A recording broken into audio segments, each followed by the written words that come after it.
You want to know what a $180 million defense system sounds like when it dies? It doesn't scream, it just goes quiet. Complete digital silence. I was sitting in my Ford F-150 outside Alpine Corporation at 11:45 a.m. on a Tuesday in March, watching my laptop screen go dark as CyberGuard, 7 years of my life, locked itself down in front of a room full of Pentagon generals. The countdown had hit 0:45 minutes earlier. The screens went black and Charles Morrison's career imploded in real time. The best part? He had no idea I was watching from the Whole Foods parking lot 6 blocks away on South Federal, or that I'd triggered the whole meltdown from my truck. But I'm getting ahead of myself. Let me back up to 8:15 a.m. when Charles fired me for refusing to train his TikTok influencer Nephew how to handle national security. That's when this whole thing started. My name's Thomas Fitzgerald, but everyone calls me Tom. 46 years old, divorced dad, 16 years as a Navy SEAL, before I got into cybersecurity here in Denver. I'd been senior systems architect at Alpine Corporation for 7 years. And CyberGuard wasn't just my job, it was my life's work. The most advanced cybersecurity platform the Department of Defense had ever seen, protecting everything from power grids to hospital networks to military bases, from every hacker from Beijing to Moscow. That Tuesday morning started like any other. I grabbed my usual coffee from the shop on Colfax, sat through the typical Colorado traffic on I-25, and walked into Charles's corner office thinking we were going to discuss the Pentagon contract renewal. The meeting was supposed to be about expanding CyberGuard's capabilities, maybe adding new threat detection algorithms for the next phase rollout. Instead, I found Charles pacing behind his glass desk like a caged animal, sweating through his $3,000 suit, despite the building's air conditioning running full blast. You could practically smell the desperation coming off him.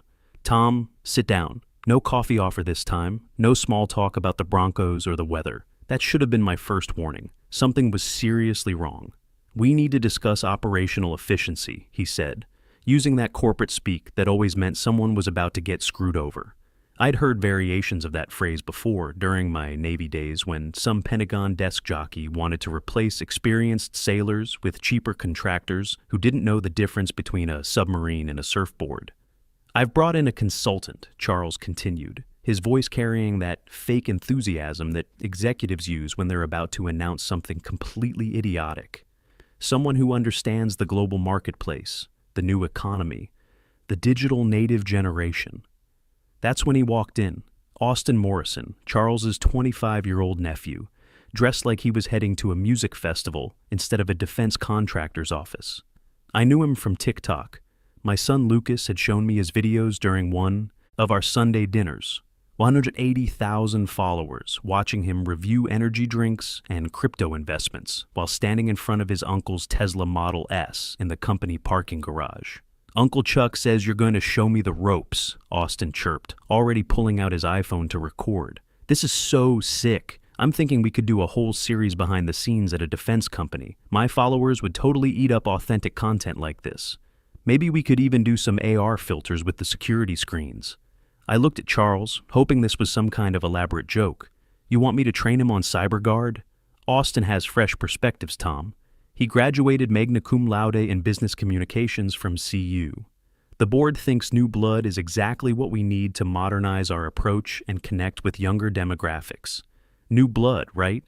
What they needed was someone who understood that CyberGuard wasn't some social media app you could figure out over a weekend of Red Bull and YouTube tutorials. This was 12 layers of military-grade encryption, protecting the backbone of American infrastructure. The system that kept the lights on in hospitals, that protected water treatment plants from cyber terrorists. That made sure Russian hackers couldn't shut down the power grid during a Colorado blizzard. But Charles had dollar signs dancing in his eyes and a board of directors breathing down his neck about cost reduction and market expansion. Alpine stock had been flat for 18 months, and the shareholders were getting restless. They wanted results, and they wanted them now, regardless of what it might cost in terms of actual security. "I'm completely swamped with the Pentagon security review," I said, keeping my voice level and professional. Maybe someone from the training department could help him get oriented with basic protocols first. Charles's face went hard, that executive mask slipping to reveal the desperate man underneath. "This isn't a request, Tom. It's a direct order from the board.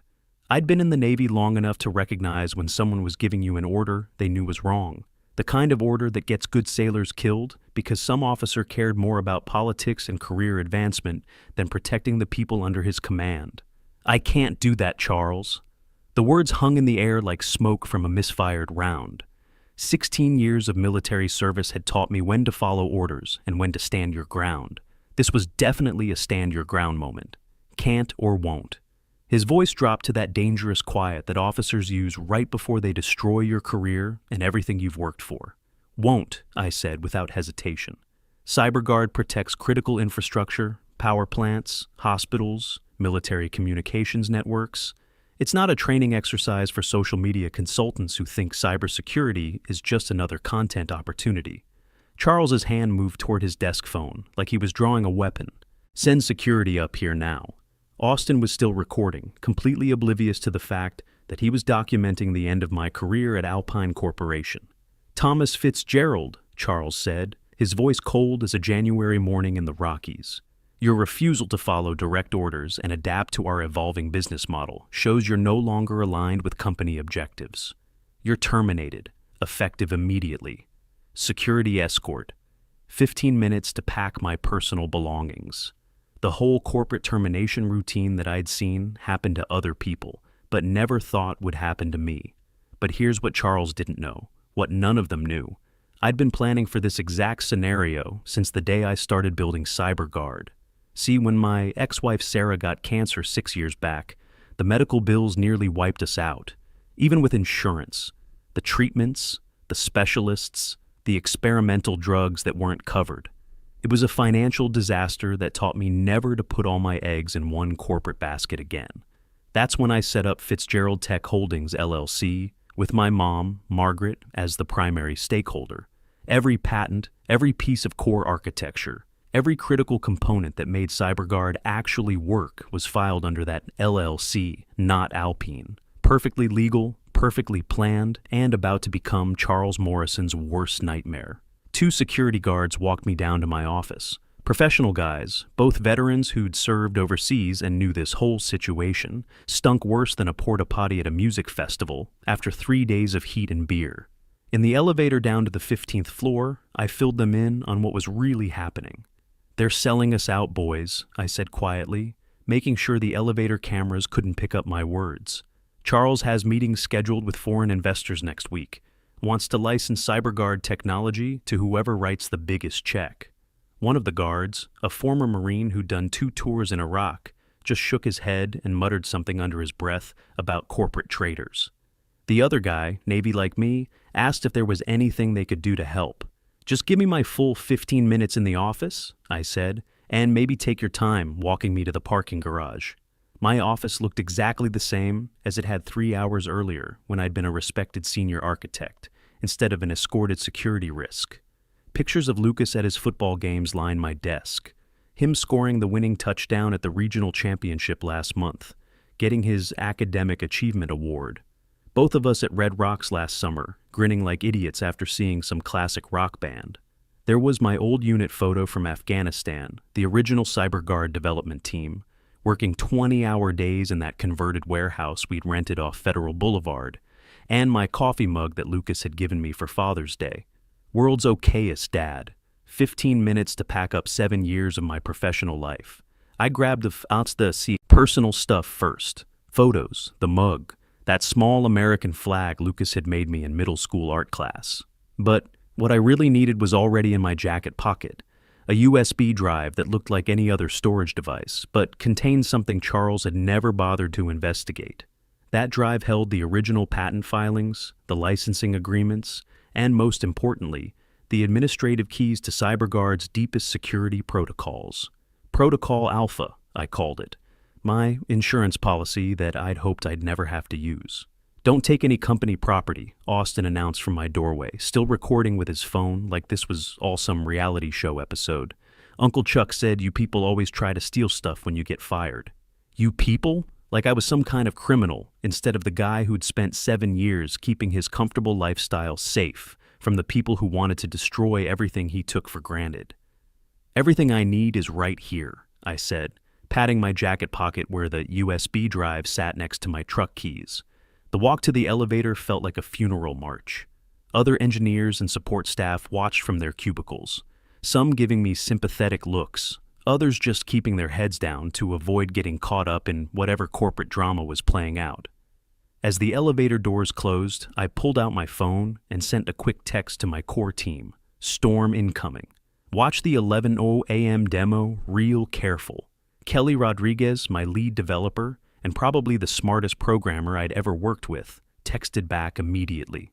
What did you do, Tom? Nothing yet, but they're about to find out what happens when you mess with American defense infrastructure. My F-150 had never felt more like a mobile command center. I fired up my laptop right there in the Alpine parking garage, connecting through my phone's hotspot instead of the company network. Within minutes, I was logged into CyberGuard's administrative interface through the back channels I'd built into the system from day one. The screen came to life with a simple message. Welcome, System Architect. All systems operational. Protocol Alpha, armed and ready. Protocol Alpha. While Charles and his board had been celebrating each new government contract I delivered, I'd been quietly building something they didn't even know existed. A dead man's switch wired directly into CyberGuard's heart, designed to protect the system from exactly this kind of corporate incompetence. The logic was elegant in its simplicity. If the primary system architect's employment status changed to terminated without proper security clearance transfer protocols, CyberGuard would automatically lock down everything. No access, no demonstrations, no $180 million contracts until the ownership dispute got resolved through proper legal channels. I checked my watch. 8:47 a.m. Charles's big Pentagon demonstration was scheduled for 11 a.m. sharp. He'd have a conference room full of generals and defense, contractors watching him show off technology he thought belonged to him. Time to teach him the difference between licensing something and owning it. I activated the protocol with a single keystroke. CyberGuard began its countdown. 2 hours, 13 minutes, 0 seconds, and ticking down steadily toward Charles's destruction. 133 minutes until Charles's world came apart at the seams. I sat in my truck, watching the countdown tick down on my laptop screen, while Denver traffic crawled by on Federal Boulevard. My phone buzzed with a text from Lucas between his classes at Cherry Creek High. Dad, saw some weird stuff trending on Twitter about your company. Everything cool? I smiled as I typed back. Everything's better than cool, son. Your old man just reminded some people why they shouldn't mess with guys who actually know how to build things. Awesome. Can't wait to hear the story. Gotta get to AP Chemistry. Love you. Love you too, kiddo. That kid, 17 years old, straight A student, varsity quarterback, and smart enough to probably run circles around half the executives at Alpine. I was doing this as much for his future as anything else. Lucas deserved to grow up in a country where critical infrastructure was protected by competent professionals, not handed over to social media influencers for content creation. I drove downtown to Stephen Walsh's law office on 17th Street, past the food trucks and the mile-high city murals that made Denver what it was. Stephen had handled the Fitzgerald Tech Holdings LLC paperwork years ago, and he'd been waiting for this phone call ever since. Tom, he said, as his secretary showed me into his corner office overlooking the mountains. I heard about your employment status change. Ready to discuss your options? Through his floor-to-ceiling windows, I could see the Alpine building 12 blocks away. Up on the 22nd floor, Charles was probably making final preparations for his demo, completely unaware that in exactly 1 hour and 54 minutes, his $180 million defense contract was going to explode like an IED in downtown Baghdad. Let's talk about what happens when that countdown hits 0, I said. Stephen pulled out a thick folder labeled Fitzgerald Technologies Contingency Plans. We'd been preparing for this day for years, running through different scenarios, making sure every legal angle was covered. The man was thorough, which is why I'd hired him in the first place. CyberGuard patent filings are rock solid, Stephen said, spreading documents across his conference table. Every core innovation traces back to your LLC. Alpine has been licensing technology they never actually owned. They had full usage rights as long as certain employment conditions were maintained. Conditions that were violated at 8:15 this morning. Exactly. And Tom, I've got some interesting news. I've been in contact with Patricia Brooks at Alpine Defense Partners. They've been watching Alpine for months, specifically interested in CyberGuard technology. When news of today's events gets out, they're going to want to talk. At exactly 11 a.m., the Alpine conference room had been transformed into what looked like a military command center. I knew this because Kelly Rodriguez was texting me real-time updates from inside the building.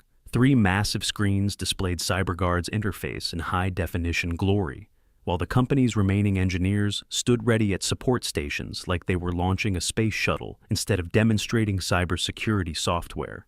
The Pentagon evaluation team sat around the polished conference table, 4 generals, 6 defense contractors, and enough combined authority to control more firepower than most small countries. Charles stood at the head of the table, confident as a poker player holding what he thought were 4 aces. Austin sat beside him with his iPhone, live streaming the whole thing to his TikTok followers with captions like, "Taking Uncle's company to the next level, Worcester's defense, tech entrepreneur, or disruptor." "Ladies and gentlemen," Charles began, his practice presentation voice echoing off the conference room walls. "What you're about to see isn't just cybersecurity software. It's the future of American defense infrastructure, streamlined for the global marketplace and ready for the digital native generation." He nodded to the demonstration engineer, some kid fresh out of Colorado State, who'd been hired to replace Brad Thompson after I'd recommended Brad for a raise 8 months ago. The kid had talent, but nowhere near the experience needed to handle a system this complex. The engineer started typing commands, and the screens flickered to life with CyberGuard's initialization sequence. Everything looked perfect for exactly 17 seconds. The graphics were sharp. The response time was instant. The interface was clean and professional. Then the first error message appeared. "System architect authentication required." The kid frowned, typing faster. "Just a minor authentication glitch, sir. Let me reset the connection. Access denied. Employment verification failed." "What's the problem?" Charles's voice carried that edge that officers get when their carefully planned battle strategy starts falling apart in real time. "I'm not sure, sir. The system is requesting architect-level credentials that don't seem to exist in our current database." That's when my countdown hit 0. The screens flashed red 3 times, then displayed a message that made Charles's face go white as a Colorado snowstorm. "Security lockdown initiated. CyberGuard system in protective mode. All access revoked. Time remaining, 0 hours, 0 minutes, 0 seconds. Contact system administrator for resolution." The Pentagon team exchanged those looks that senior military officers perfect over decades of dealing with contractors who overpromise and underdeliver. General Patricia Hayes, who'd been evaluating defense systems since before Charles got out of business school, leaned forward with the expression of someone who just watched a $1 billion missile miss its target by 3 time zones. "Mr. Morrison," she said, in that steel-trap voice that had probably terrified junior officers for the past 25 years. "Is there a problem with your system?" The room fell silent, except for the humming of the air conditioning and Austin's whispered commentary to his TikTok audience about technical difficulties and digital disruption in action. Charles was about to learn what real disruption looked like. "No problem at all, General Hayes," Charles said, his voice cracking like a teenager's. "Just a routine security protocol that'll be resolved momentarily." He turned to Brad Thompson, the guy they'd promoted to CTO about 30 seconds after my security escort ended. "Fix this now." Brad's fingers flew across his keyboard, sweat beading on his forehead like he was trying to defuse an actual bomb. "Sir, I can't access the core systems. There's something here about Protocol Alpha, but I've never seen that protocol before." "Protocol Alpha? What the hell is Protocol Alpha?" Nobody in that room knew the answer, which was exactly the point. I'd built Protocol Alpha so deep into CyberGuard's architecture that finding it would be like looking for a specific grain of sand on Myrtle Beach. "Get Thomas Fitzgerald on the phone," Charles barked at his assistant, desperation starting to show through his corporate facade. "Sir, he was terminated this morning per your direct orders." "I don't care if he was terminated. Get him on the line now." The call went straight to my voicemail, the professional recording I'd set up specifically for this moment. "You've reached Thomas Fitzgerald. I'm currently unavailable. But if this is regarding CyberGuard system architecture, please consult your existing licensing agreements and employment contracts. Thanks for calling, and have a great day." General Hayes stood up slowly, gathering her materials with the deliberate movements of someone who just wasted 4 hours of their valuable time. The other Pentagon officials followed her lead, their faces showing the kind of disappointment usually reserved for contractors who promised stealth technology and delivered paper airplanes. "Mr. Morrison, it appears you have significant internal issues that need resolution. We'll need to postpone this demonstration indefinitely." "Wait, please, General. This is just a minor technical issue we can resolve in minutes." "Minor?" The general's voice could have frozen the South Platte River in July. "Your core defense system is completely inaccessible during a $180 million contract evaluation. Your marketing representative is live streaming our classified discussion to social media. And apparently the only person who can fix this crisis is someone you fired 3 hours ago." She headed for the door, her team following like a well-disciplined unit retreating from a compromised position. "We'll be in touch. Maybe." The Pentagon team filed out in crisp formation, leaving behind a conference room that felt like a tomb. Austin was still, recording, finally starting to understand that his uncle's company was imploding in real time, and his TikTok followers were witnessing the greatest corporate failure in defense industry history. "Uncle Chuck," he whispered, finally lowering his phone as the magnitude of the situation started penetrating his social media bubble. "Like, can't we just hire him back or something?" Charles turned on him with the kind of fury that would have made a drill sergeant proud. "Get out, now, and turn that phone off." Austin fled the room, his designer sneakers squeaking rapidly down the hallway, but the damage was already done. His live stream had broadcast Alpine's complete humiliation to the world. Alpine fail was trending within minutes, complete with memes of Charles's sweating face and commentary about nepotism in defense contracting. When the screens finally went completely dark, a single message appeared in bold white letters. "CyberGuard system in protective mode. All access revoked. For licensing inquiries, please contact Fitzgerald Tech Holdings, LLC. Authorized representative, Margaret Fitzgerald." In the span of 3 hours, Charles Morrison had lost everything. The Pentagon contract was dead. Alpine's stock price was in free fall, as news of the failed demonstration spread through defense industry circles faster than gossip at a church potluck. And CyberGuard, the crown jewel technology that justified the company's entire valuation, was locked behind digital walls that only I controlled. My phone lit up like the 4th of July fireworks over the Capitol, with missed calls from Alpine's legal team. Stephen Walsh texted me from his office. 27 attempts to reach you in the past hour. Should I return their calls? Let them sweat until tomorrow, I texted back. I'm busy building the future. Around 1-ish p.m., my phone rang. Brad Thompson sounding like a man who just watched his career go up in flames like the old Denver Coliseum. "Tom, this is Brad. Look, I know what happened this morning was unfortunate, but we need your help here. The entire system is down, and frankly, none of us understand the architecture well enough to troubleshoot it. System's working fine, Brad. It's just not working for you. Come on, Tom. We both know this is about more than just your termination." "You're absolutely right. It's about Charles trying to sell American defense technology to foreign investors. It's about replacing experienced engineers with social media consultants. It's about putting quarterly profits ahead of protecting the infrastructure that keeps American families safe." There was a long silence on the line. When Brad spoke again, his voice was barely above a whisper. "The board is willing to negotiate. Full reinstatement, back pay, promotion to VP of engineering. We can even discuss equity options. Too late for negotiations, Brad. I've already got a better offer."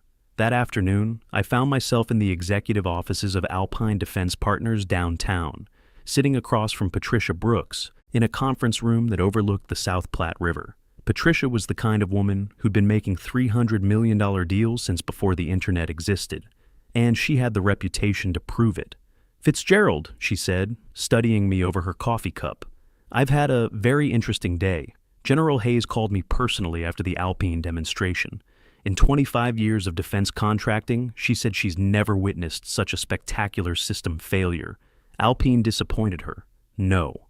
She smiled with the sharpness of a combat knife. Charles Morrison disappointed her. Alpine is just office space and furniture. What we're interested in is CyberGuard technology.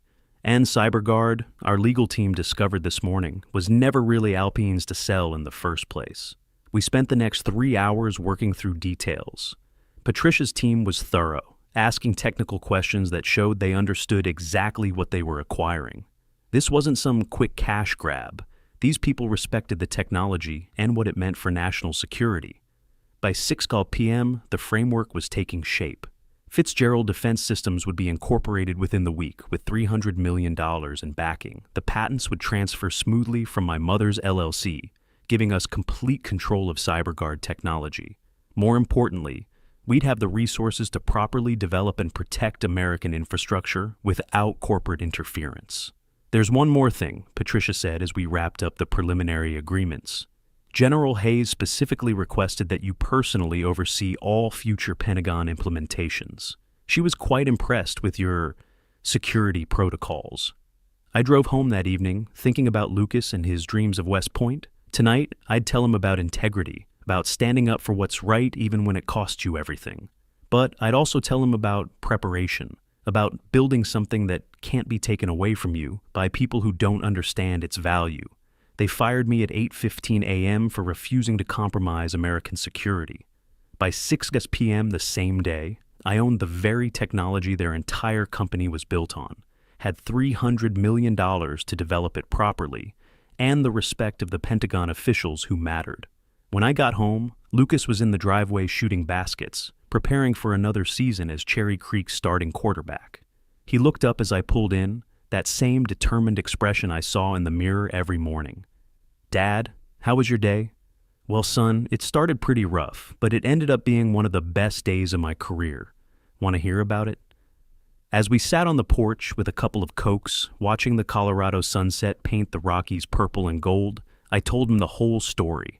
About standing up for principles, about being prepared for the worst, and about how sometimes doing the right thing leads to something better than you ever imagined.